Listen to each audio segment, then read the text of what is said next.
Hello, hello, hello, listeners, and welcome back to another episode of the Cult Book Podcast. I'm your host, Kacey, and today I am going to be interviewing somebody that I have been in book club with for a while, but somebody whose book I've only just managed to finish reading. I'm so excited to introduce everybody to Annie. It's nice and early where you are, so hopefully we can brush off some of that morning fogginess and ask you if you would like to introduce yourself to the listeners. Sure. Annie Dawid. This is my sixth book, Paradise Undone. I have it here to show you. Can you see that okay?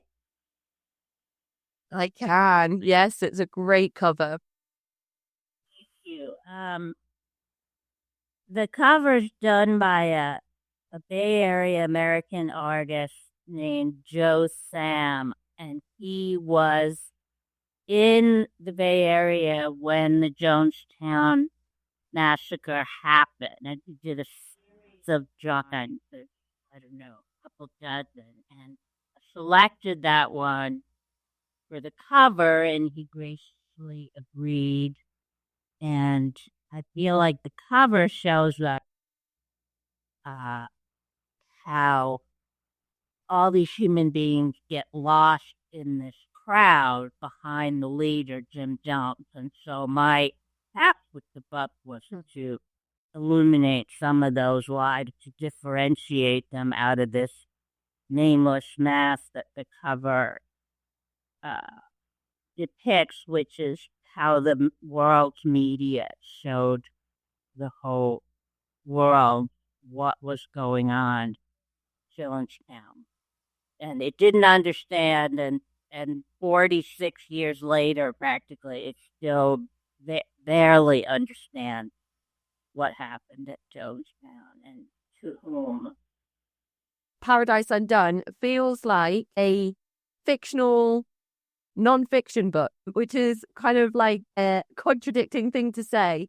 But there are definitely some parts in the book that are real. Lots of quotes from Jim Jones, lots of segments of news articles, and then parts of the book that are kind of fictionalized elements of storylines from different people that would have experienced Jim Jones in the earlier days into kind of building the People's Temple and up to California and then all the way over to Guyana, and how the whole event of Jonestown unfolded, and then the aftermath as well of the Jonestown massacre, which I think is a really important part to highlight. And there's so much in this book, and I just don't even know where to begin with asking you on how you picked this story and how you wrote it. But maybe we should start by asking, why did you choose to retell the story of Jonestown, and specifically through fiction? Yes. So I started this book in 2004, which is 20 years ago, and I had just done a writers' conference at the University of North Dakota, where I had been invited as master teacher. And I gave a reading while I was there to this enormous crowd. I think it was the biggest crowd I'd ever had, 600 people. And I read from a long short story that I had very recently finished about this family who is experiencing, it's a New York Jewish family, and it's experiencing September 11th, which wasn't very long ago at the time. And this family was based on a family I knew growing up in New York. And there's one tiny part of this story that mentions Jonestown, and it's incidental and kind of by the way, but not entirely, because the family has two daughters who have disappeared into a cult in the 1980s. Nothing to do with Jonestown, just this kind of little homegrown American cult without a name. And the parents go to a deprogrammer and try to get him to take on their case to get their daughters out, which happens, but it isn't unsuccessful. But the deprogrammer says to them, listen, before we go any further, you should know I had a daughter who died in. And so after the reading, so that's the only mention of Jonestown in this very long story that I read. And then afterwards, the organizer comes up to me in tears. And that's a very powerful response from somebody in the audience. It never happened to me before or since, I think. And he says, I have good friends who had family died, and that was intense. And they were colleagues of his. I'd never met them, never heard of them. And so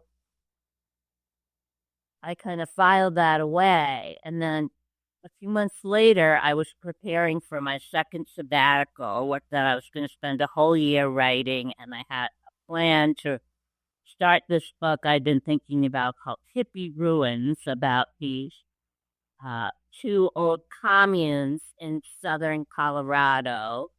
And I had been to these communes. I had friends there. I had lots of stories.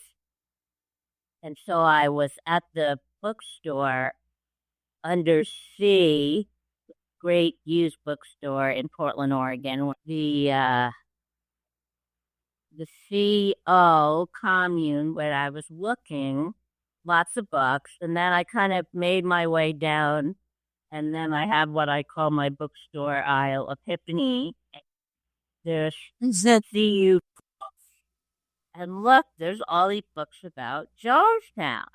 So many books about Jonestown, and I'm standing there looking at those books, which honestly look more interesting than the copying books. And I think I'm remembering my friend and his tears and his deeply being moved by his friend's experience, not his own, but I thought, I'm going to write about Jonestown because it felt more urgent and necessary to tell that. Like the hippie Tommies are a good story, and they could wait. There's something urgent about it. It's still waiting, by the way. And so that's the moment that I started to think about Jonestown as the very, very important subject that it is. And I should say 20 plus years later, or exactly 20 years later, the people that he mentioned are now people I know very well, and they are the head of the Jonestown Institute, Dr. Rebecca Moore and Fielding McGee, who are the go-to people in the entire universe for information about Jonestown. They have extensive online podcasts. So that was the beginning. I was 18 when Jonestown happened, and I remember it very, very well. I was a college freshman at the University of Vermont, and I was in I think it was a Religions of the World class, and the professor came in, and he was mortified, and he was telling us about what had happened in Jonestown over the weekend. And we were all completely stunned. And it was, how could all these people commit suicide? And of course, now I know, and the world's beginning to know, it wasn't a mass suicide. It was a mass murder, and there were some people who committed suicide as well. So that was the beginning of the Jonestown novel. Now, why did I write fiction? because I'm a fiction writer. And I did study journalism in college, so I have a journalist in me too. And when I started doing research in 2004, there were no American novels about Jonestown.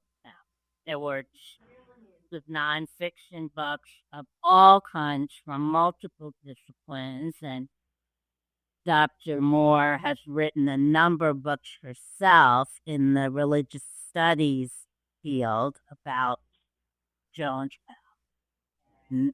I read it and read. I ordered books from all over the world.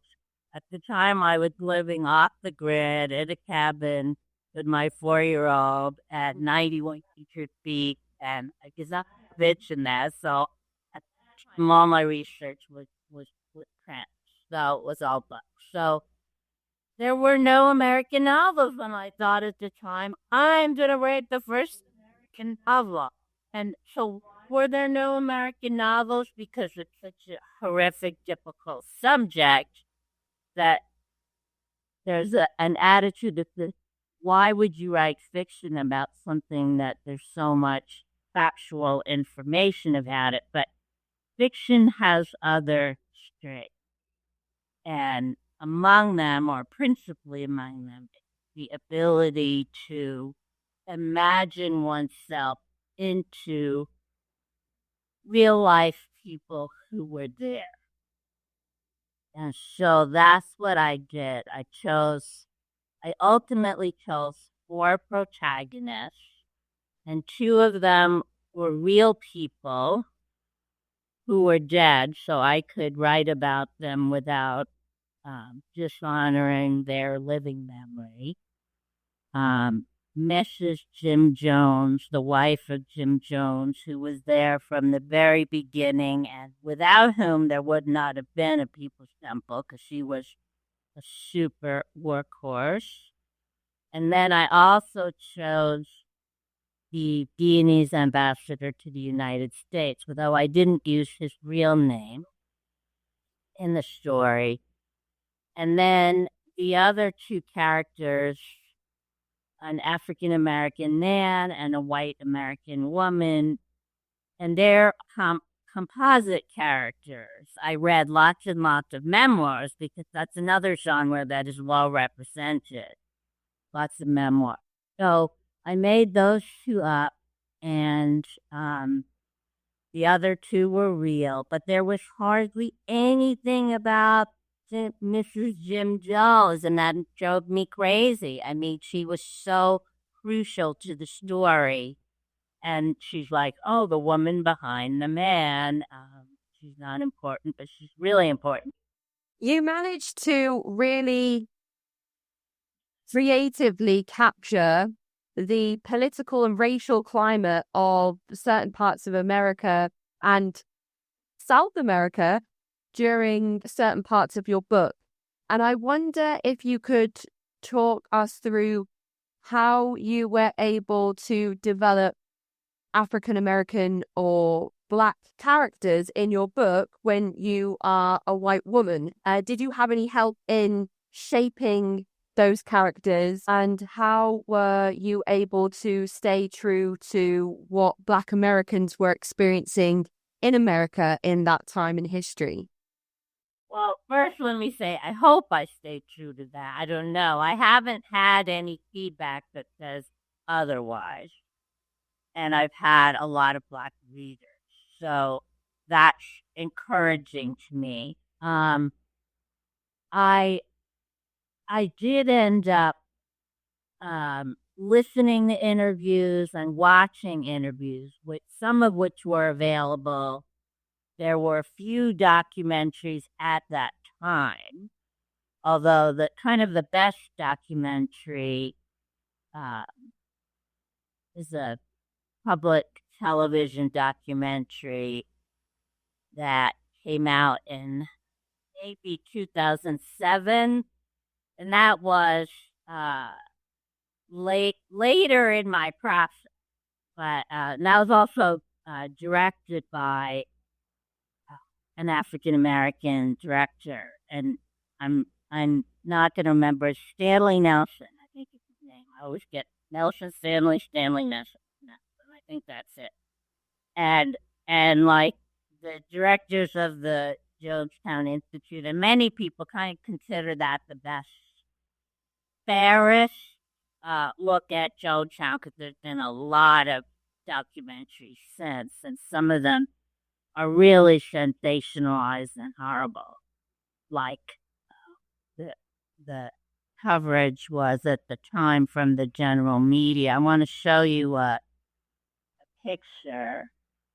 Can you see that? It's called the. Oh my goodness. So this is a Newsweek, which is at the time a major news magazine, weekly, and there's all the bodies on the ground, and that is kind of what everybody saw at the time. Also on TV, like they had news crews that went out there, and it's just all these bodies, and they're most and not one of them is given a name, a history, a life. And so perhaps I would say it's not surprising that it was an African American director who did the best job thus far. I don't want to say there could be more that are coming that gives life to those individuals. So, anyway, what I meant to say was I listened to the voices and watched some of the African American survivors being interviewed, and I tried to just be a good observer, which I think all good fiction writers are good observers. And also, I wanted to add, I keep saying there hadn't been an American novel in 2004, and that's true, but there was a novel written by a Guyanese British writer from the 1990s, and his name is Wilson Harris, and the book is called Jonestown. And that comes at it from a very Guyanese perspective. And of course, I read that because I could get my hands on it, and it's a powerful piece of work, but it's definitely not the American version of the story. And so I thought I could still contribute that. Now, of course, it took so many years to get the book published that there have been American novels published now about Jonestown. So, not the first, which is okay. But there haven't been a lot of novels. It's still mostly nonfiction that you can find. History, journalism, psychology, new religious studies, cultural approaches. And now there's the sort of cult education world, which you know very intimately, having just finished your program. In coaches control, though, that's the only program in the world that does that, and it's in the UK. I know it; you can do it online, but there hasn't been an American program like that, which is curious, and there are so many American folks. But so there's still not a lot of fiction writers taking it on, and it may be in part because it's such a complicated and difficult story. So I hope that answers. It does, and I think that it's strange for me to go into a conversation without asking about the cult in question. And I know that Jonestown and the events of Jonestown, and sometimes there's conversations about the lead up to the move over to establishing Jonestown as well, even though most of the conversations take place once the cult is established in South America. I think I haven't even asked you to tell us what Jonestown is, or who Jim Jones was, or how he established such a significant following, and why it's such an important question to talk about the racial segregation at the time, the political, social, and racial politics in parts of America at that time, and what Jim Jones was perceived to do for African American or Black communities on a political front, but actually how he exploited those vulnerabilities on the back end. So I don't know if there's a way that you could just summarize all of those things for us. I can do a couple of things here. There are many people in the world who've been studying Jonestown for 46 years, so I'm just gonna break off a little bit of the iceberg here. I believe that the People's Temple, which is the name of the Greek in the United States, and started in Indiana in the 1950s, which was a time of high racial segregation in the United States. Jim Jones is white. His wife is white. And he wanted to break barriers and bring Black and white people together in church. So he was a minister. So that was his milieu. And Marshallin thought that was exactly the right thing to do. She was a nurse and she worked with Black and white people in her hospital. So he was, or they were, ahead of the civil rights movement in many ways. They also adopted many kids across racial lines, which was a brand new thing to do in Indiana in the 1950s as well.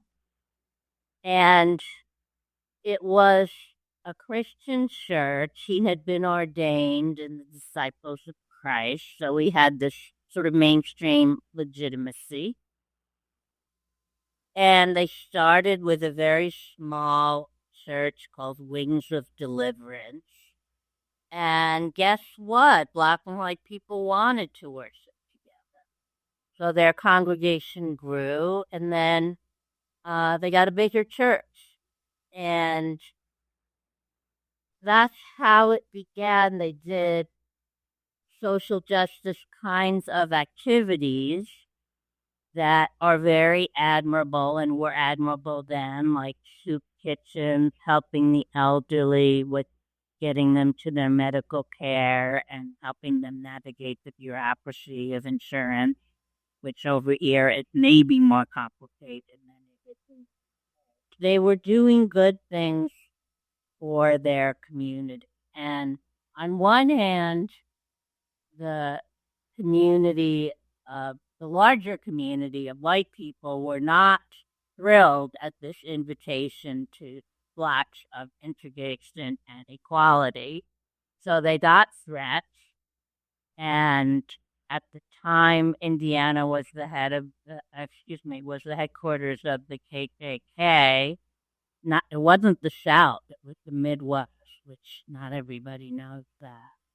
And but also they were welcomed at the same time by the Black community for their efforts. They located the church in the Black community, and they started integrating restaurants by the Jones would go to the restaurant owner and say, "Hey, I'm going to bring in a big crowd of people and you're going to get a full restaurant." And so the owner said, "Well, we like that." And so that was before the lunch counter boycotts began in the United States in 1960. So he was ahead of the game. And then he got awarded with some sort of, I don't know, Humanitarian of the Year award for the Human Rights Committee by Indianapolis government.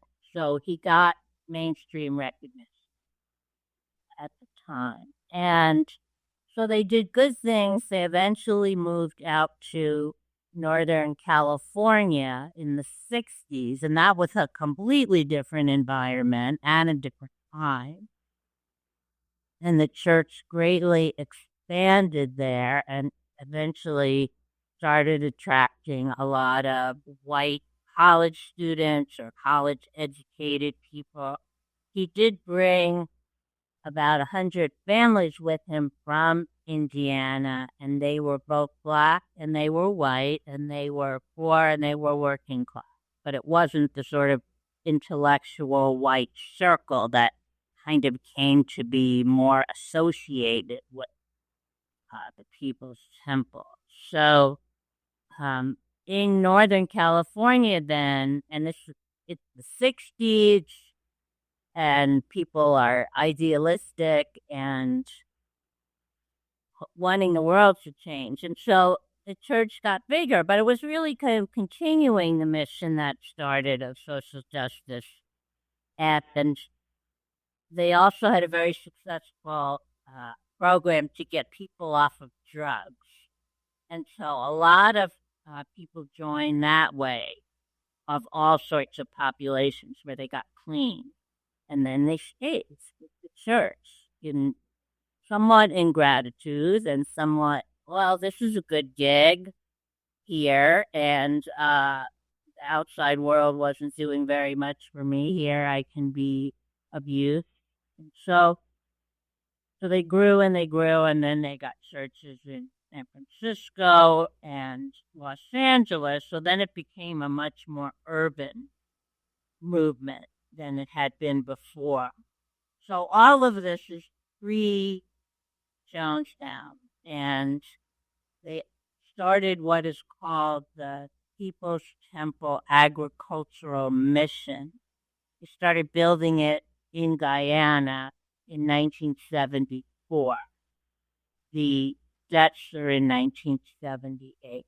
So there's a 4-year period there where most of the people are still in California, and a group of people, they called them the pioneers, were building the village of Jonestown from scratch, from nothing. It was pure jungle, and they cleared 300 acres of jungle, and they built a small city there, which is a very incredible thing to do. Nothing it was smart, because they ended up making lots of mistakes. But the idea is a very American idea of utopia. We're going to build a new society with new structures, and we're fleeing persecution. Or that was the fear, that they would be persecuted in the U.S. So I see Jonestown as part of a very long American tradition of people, and you could say pre-United States establishment, those who fled England and the Netherlands. They were fleeing religious persecution, and then they started new communities in North America. So that was the idea, which was a beautiful idea, but like all of those attempted utopias in our history, they failed. So that's a little bite of the origin story of Jonestown. Thank you so much, Annie. I don't know if you would consider yourself like a People's Temple expert at this point. Well, I believe, but there are many who have read more, so I wouldn't call myself an expert. I'm somebody who's kind of steeped in the study of that world and that time and place. And then also the aftermath, which you mentioned before. My book isn't just about Jonestown. It's about the survivors and the world that follows what happened in 1978, and the whole kind of cultic environment, which is still with us today. You mentioned at the start of your book, in the acknowledgement section, there's a part where you thank the Jonestown Institute for their kind of unwavering support of your project, which is really heartwarming to hear, that you're being trusted with certain resources that I imagine the Jonestown Institute have. and that they are giving their blessing to you to do this project, when I imagine they are almost inundated from different people in different parts of the world requesting certain documents and information. So I was wondering if you could just explain to the listeners who might not be aware, what is the Jonestown Institute and how much were they able to help you in putting your book together? Well, they ended up being these lovely people whom I met and have just always been encouraging. So they went through all of my hundreds of rejections. I mean, not that I told them every time I got a rejection, that would be ridiculous, but they, I mean, they are these lovely people who are supportive of me, but I should say everything that's online is available to everyone with an internet connection. And they had been, uh, they've been developing their online resources all these years. So now it's just almost completely, not everything is online, but almost. So I wouldn't say that I had a special advantage among anyone else who might write a novel. They've just been kind and helpful all these years because it turns out they're friends of my original friend back in North Dakota because Becky Moore taught there, and that's how she met Jim McKenzie, who was running I don't know how far into my research I was at that point, but one day I got an email from an unknown source to me, and it said, "We hear through the grapevine you were writing a novel about Jonestown." And that was, oh my God, how is that even possible? I'm not a famous writer. This is my sixth book, but my name is virtually unknown in the United States. So that was a shocker. And then, of course, I put that together, or they put that together for me. So there have been other fiction writers now who have published work. There's an Australian novel and other American novels. So I think that they want everyone, including artists, and I mean, there's been dances, there's been like every version of art that people have attempted to use while trying to understand Jonestown. So they are educators and will want people to understand, to attempt to understand what happened there. So I think that's really been their lives ultimately, is getting more information out to the public, and then new resources or not. They were the original people who did the Freedom of Information Act to get all these documents from the FBI, because the FBI plans took everything in Jonestown, and there was a huge wealth of papers and also tapes, because they taped everything. So then, of course, all those, I think there was like 800 tapes or something, and so then they had to be transcribed, a lot of work, photographs where the people in the photographs need to be identified. So it's a huge labor of love on their part. And then all these Jonestown survivors have become integral to telling the stories as well, and they get interviewed all the time. So I think the ironic nature of the sign above the what they called the throne, Jim Jones's chair. It wasn't a throne, but it was a chair that was elevated. Those who remember those who do not remember the past are condemned to repeat it. The sign above all the dead bodies in the end. We have to keep studying history, and maybe one day we'll get it right if we keep studying history. So I think that's part of their mission as well. So the archives are located at SDSU, and so if you just type Jonestown Institute SDSU into your search, you'll get there, and the resources are truly outstanding. Anyone who wants to know more. And so their resources are not the sensationalistic, awful ones. So it's a good place to start if you want to learn more. When you first told us about how you got sort of interested or hooked on the subject of the People's Temple as your next novel idea, you talked about ideas that came from a short story that included two young people being attempting to be deprogrammed by somebody working as, I assume, a cult expert. That's a very specific and niche thing that I feel you only really know about if you work in the cult awareness or education space.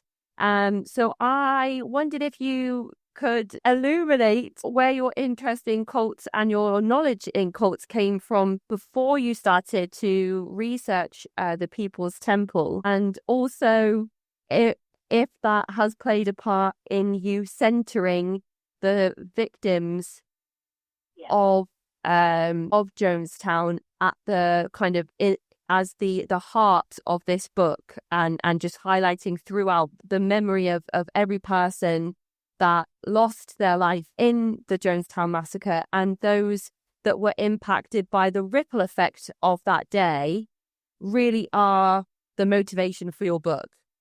Yeah. So before I started studying Jonestown in 2004, I did not know very much about cults. I had never done any cult research. I had these friends who had disappeared into a cult in about 1983. Now that's 5 years later.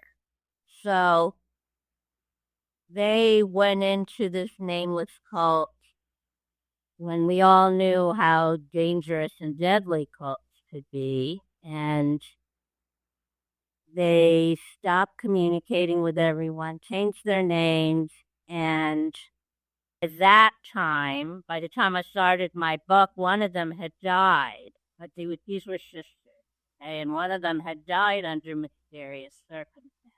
So all during those years, from the 80s to the 2000s, I was in touch with their mother because I cared about them and I wanted to know more. And so I learned about this attempt at the deprogrammer from her. It was tragic. And so by this time now, I heard from the surviving sister who eventually got out of it. And now we are friends, and she's a writer, and I'm encouraging her to tell her story. But of course, one of the early things that we talked about was she said, I didn't know I was in a cult. 20 years plus she was in this organization. And I have since come to understand, as the saying goes, nobody joins a cult. Join an organization of people, and maybe it's for doing good works, and maybe it's for getting community from like-minded people that you don't feel elsewhere. And so that was absolutely the story with her. And so I think I probably, like a lot of people anyway in the States, where if you didn't know anyone who'd ever been in a cult and you yourself had not been in one, then your knowledge would be very superficial. And so I wanted to remedy my ignorance by understanding the phenomenon more. And also these friends, these sisters, they were people very like me. They grew up in the same place, which was a suburb of New York City. They were Jewish like me. they were educated, they were creative and smart and funny, and they were not these uh, zombies that would be dead on the ground, facing the ground. The Jonestown dead were presented to the public as these, uh, drugged out uh, zombies or automatons who were following their leader. My friends were not like that, and it turned out the 900 plus dead were not like that either. In fact, the only drugged out person, Jonestown, was Jones. And that's one of the huge ironies, right? Is that he was successful in helping all these people get off drugs, that he himself was a drug addict, and nobody in his circle was successful. I don't even know if they tried in getting him off drugs. We wish that they had, or we wouldn't be here today telling the story. But he was a hardcore addict by the end, and there are a lot of experts who think he would have died soon, physically, from all of his ailments, which were completely compounded by his drug. So that's part of my cult education story. So the deprogramming notion, which was big in the 70s and 80s, because that was really kind of the heyday of cults traditional, let's say, cults. And when I say traditional, I mean in-person human beings getting together and then getting isolated from the rest of the world. Nowadays, there's plenty of cults on the internet, so they don't look like that anymore. The different kind of space for cults in the 20s. Do you think that when you started writing this book in 2004, that there was more or less public awareness of cults than there is today? I don't know if I am just kind of experiencing my own echo chamber, as I say quite often, but it feels as though there are a lot more media pieces coming out that are focused on the subject of cults and con artistry and stalking and harassment and all things that kind of can be identified as being cult-like, or what I would say as coercive and controlling behavior. So I wonder if you can kind of explore over the years if that's changed for you and how you've understood cults being in the public eye. Yeah, well, there's definitely a huge awareness now, and that also has to do with the rise of the internet. And of course, there was an internet in 2004, but everything has become so online for good and for bad since then.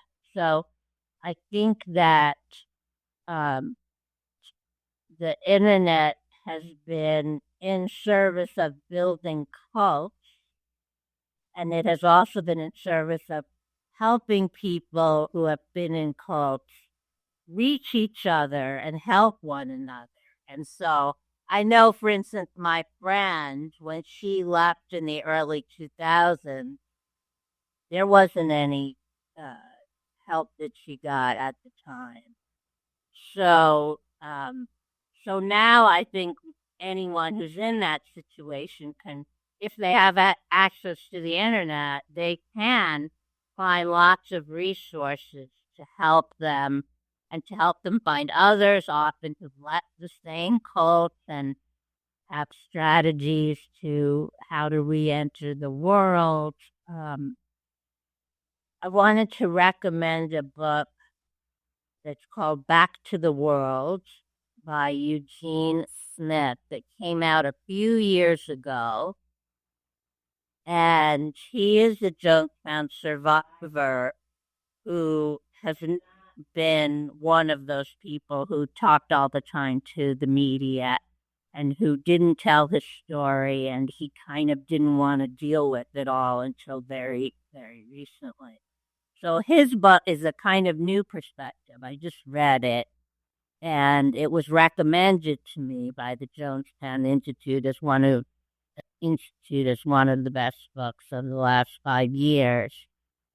Eugene Smith is the author, and he's an African American man. And he had been in Georgetown on the day of the massacre, and there were lots of People's Temple members who were often in Georgetown. That's the capital of Guyana. And they had a sort of an administrative branch there. And then he was working at customs at the airport for the People's Temple because they were always having supplies coming in and sometimes new people coming in. And so they had a presence at the international airport. And he was kind of an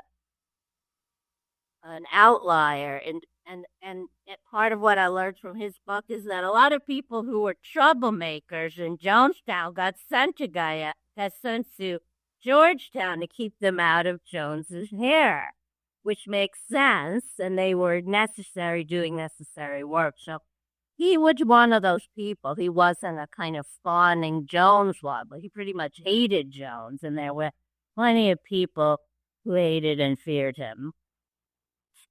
So I learned a lot from him, especially about what happened when he came back to the States.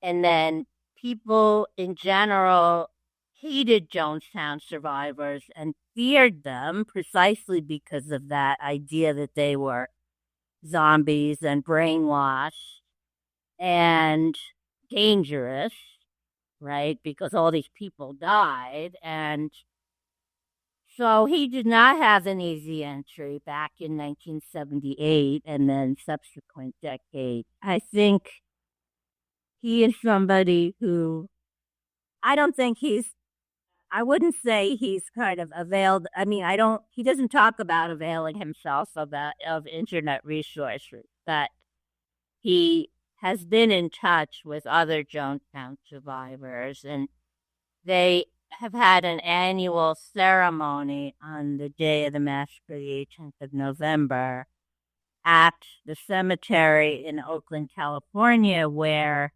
there's a mass grave from all these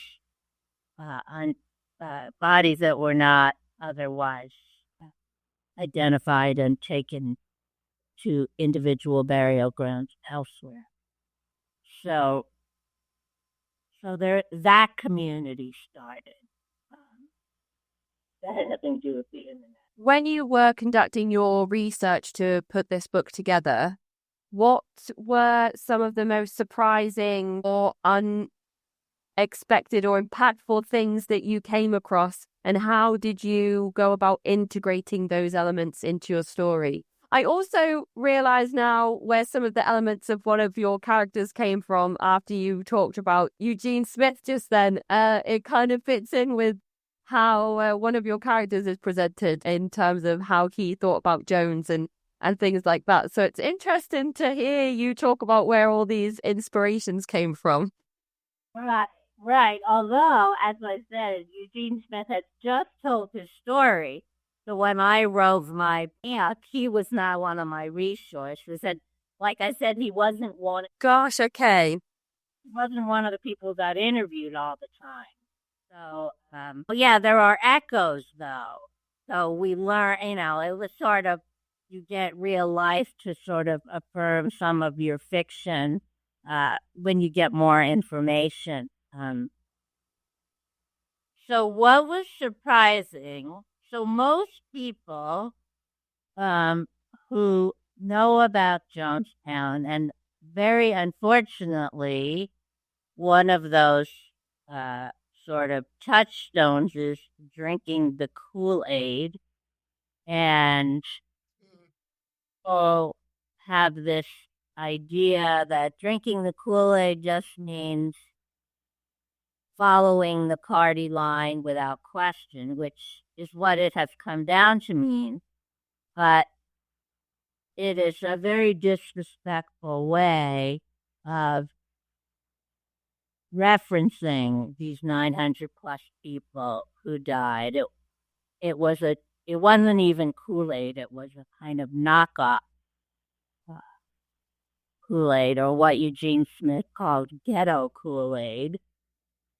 Um, and they didn't all, yeah, that's a good phrase. They didn't all just drink it. They were so. This is what one of the things that people don't know. There were people with guns, the Jones security force, who were standing around making sure that people drank it, and if they didn't drink it, they would get injected with it. And they had syringes to put it into little kids' mouths. And so those are kind of some shocking details of how some of these 900 plus people were forced into it. So, um, so because you read my book, that I talk about the resistance when it was happening by some, not by all, to this idea that death was the only way out of their problems. And that's a suicidal ideation, that death will solve your problems. And Jonestown did have different kinds of problems, but of course, suicide was not the only quote unquote solution to those problems. And it did effectively end everything. And so for those people who were in the Capitol that day, and then there's a whole nother branch of People's Temple people who were back in San Francisco doing all this administrative work and shipping supplies. And there were all those people who felt so devastated, as one does when a family member commits suicide. And they were like a very large family who were then having to grieve. And our culture here in the U.S. does not give them any room or space or legitimacy to grieve that loss after it happened. And I should say, for those who don't know, a U.S. congressman who was investigating the situation at Jonestown was murdered by Jones's security force, in quotes. And that's what prompted all the U.S. government attention. No congressman before or since has been murdered doing his or her job. And that murder, as well as the murders of 3 media people, and then also one Jonestown defector who most people think was not intended to have been killed. That Jones didn't send his people out to kill the defectors. He sent them to kill the congressman and the media,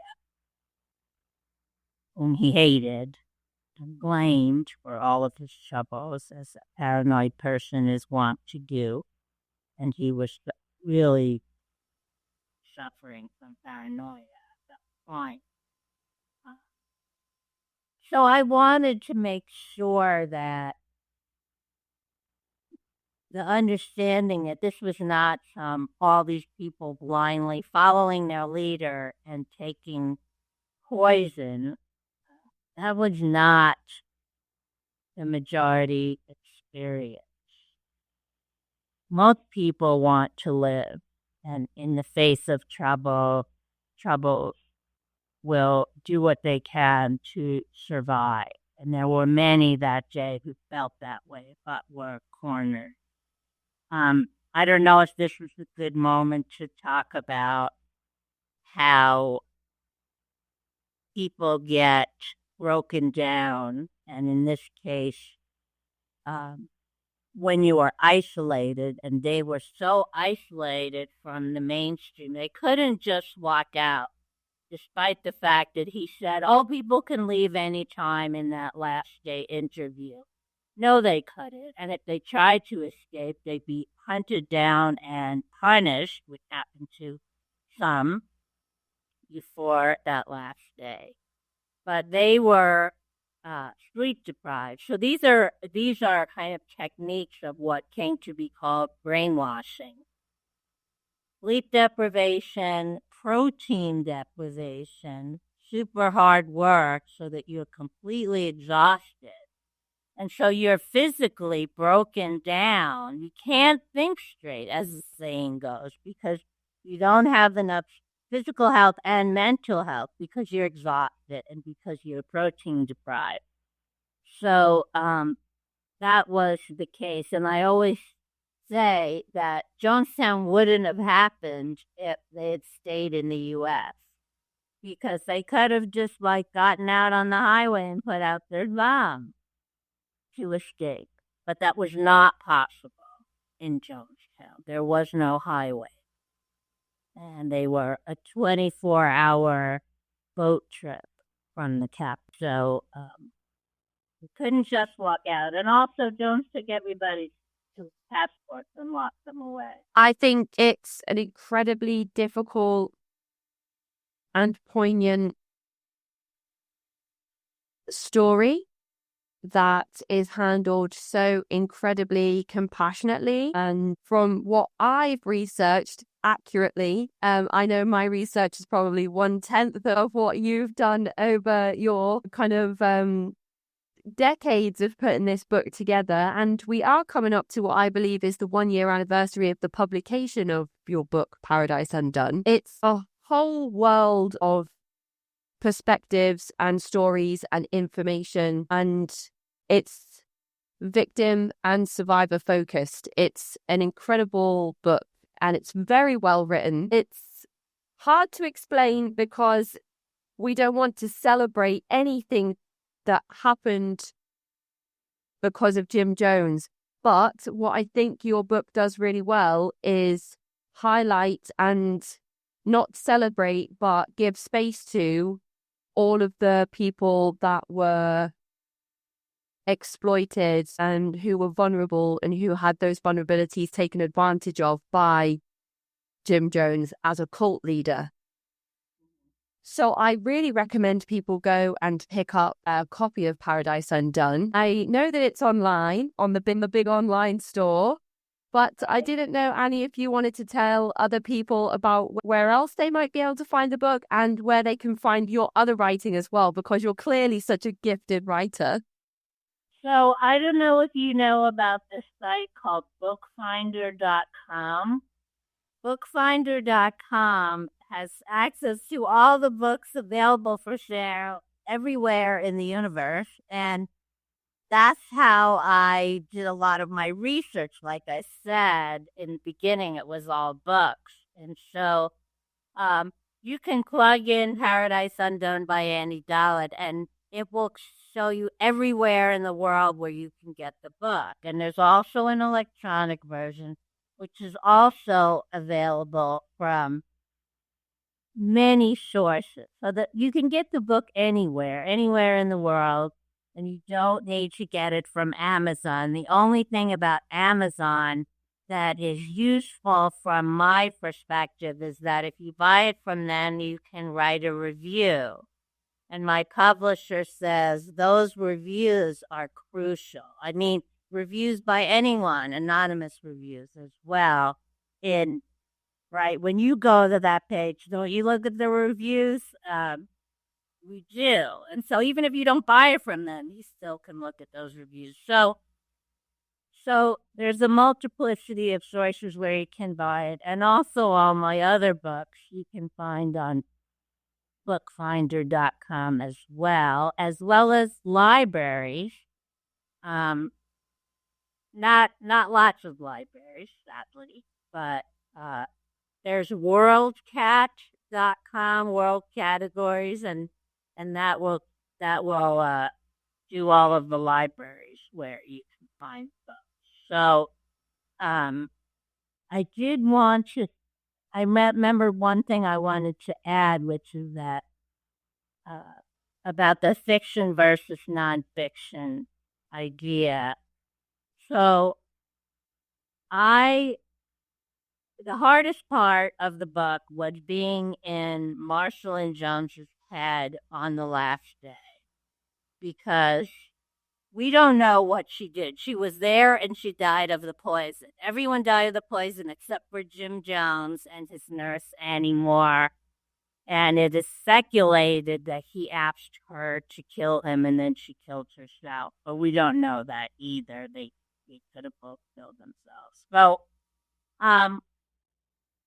everyone else died from the poison. So Marshall and Jones did, and she had been his wife for nearly 30 years at the time. And I had her, as I understood and perceived her character, as she's this loyal wife by training, right? She gets married in the 1940s. And although there are women who got married in the 1940s who ended up leaving their husbands, she's not one of them. And, he also, when she did want to leave him earlier, he said, "You won't get the kids. If you leave, you'll never see the kids again." And that's a big threat. And he said, "I get the best lawyers." And he did, and he probably would have succeeded in fighting her for custody at the time. So I'm not blaming her. I feel like, well, if it were me, I would have, but I don't know that. So anyway, this one person who read the book said, "How could she be in Jones's head, Martha and Jones's head on that last day?" She said with disbelief, "But this is fiction, and that's why I write fiction. Like, if it were a nonfiction book, you couldn't relate her thoughts or anybody's thoughts." So I use my tools for what I know how to do. And what I try and do in all of my fiction is inhabit other human beings who are not me and try to do it with sensitivity and research when research is possible. But there was like nothing written about her. So I really did have to invent her. There is a documentary called The Women of Jonestown, which highlights 4 women, and she is one of them. So I would recommend people watch that It's a good documentary to learn more about her. Just before we wrap up our conversation today, for anybody that goes through the massive process and accomplishment of writing a book and finishing a book, because I recognize that the editing stage is probably just as difficult as the writing stage sometimes. If you have a completed book and you are not finding much success on publishing your book, what are some words of motivation you can give us about this particular novel, which means you should never stop trying if you believe that your book is good enough to be out in the public world and have representation in the way your book finally did? One of the sort of objective criteria that is useful is, so my book was a finalist in contests 17 times during the course of the 15 years of me sending it out. So first I had an agent. He tried, he failed. There were 2 almost. But for instance, one publisher who liked it said, "Well, I have a nonfiction book about Jonestown coming out. So we don't want to have 2 books about Jonestown." This was for the 2008 30-year anniversary.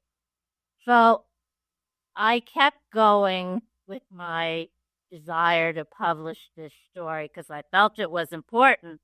And the fact that I was a finalist, to me, said, okay, the quality of the writing is sufficient to have it rise to the top 10, and not just once, but many, many times. So that was a kind of affirmation. Okay, the book is quality. And then you get to top 10, and then it's a question of taste by the judge. So is the judge interested in reading about the biggest loss of American civilians in the 20th century? under these incredibly awful standards, like most likely, I don't want to spend my time with that story. So that's why I got all the top 10 rejection, I think. And I tell my students, for instance, I'm not interested in baseball. And if I were the judge, and I've been a judge many times, if I were the judge and I had 10 really good books and one of them was about baseball, I wouldn't pick it because I don't really care about baseball. So I just didn't give up. And the fact that I ended up getting published by a UK publisher makes me think, well, maybe I should have tried them in the beginning. But my reasoning, which was incorrect, was I thought this was really an American story. It's not an American story, it's an international story. Cults are all over the world, and we keep hearing horrible stories as recently as last year. And after my book came out, there in a cult massacre in eastern Kenya. And interestingly, the guy who led that cult, who is now being tried for murder, was influenced by the same American doomsday preacher, William Brannan, who was from the Midwest and who also influenced Jim Jones. So even though Brannan died in the early 60s, so there's a through line there. Yeah, William Branham has a lot to answer for in terms of like new age, doomsday, fringe, extremist Christian sects all over the world. Every time one of these conversations comes around, his name always seems to be thrown in there somewhere. So yeah, maybe then I should do an entire episode on William Branham so we could just actually track all of, well, we probably wouldn't be able to, but at least identify some of the most impactful cults on our society that William Branham's had a hand in influencing. But what you've just described there, Annie, is a reason why if you have a book and you believe in your book, you should never stop trying to get that book published, because even almost 20 years after the fact, you can still manage to get it into the world. And what a fantastic book it is. If any of the listeners do get hold of a copy and have a read, get in touch with me. As I always say, let me know what you think. I've read the book, so I'd love to chat about our different kind of experiences in reading the book. And please go and leave Annie a review wherever you get your book from. And if you want me to feedback some things you thought about the book to Annie herself, let me know, because I'm happy to send that email across. And just thank you so much for your time today, Annie, getting up so early to come and chat with me, for sending me a physical copy of your book, which will stay proudly on my bookshelf, and for the enormous amount of work and compassion that went into writing Paradise Undone. I really appreciate your time today. Thank you so much. You're a great interviewer, and I'm very happy to have had the opportunity to speak with you and your listeners. Enjoy the rest of your day, Annie, and let's keep in touch.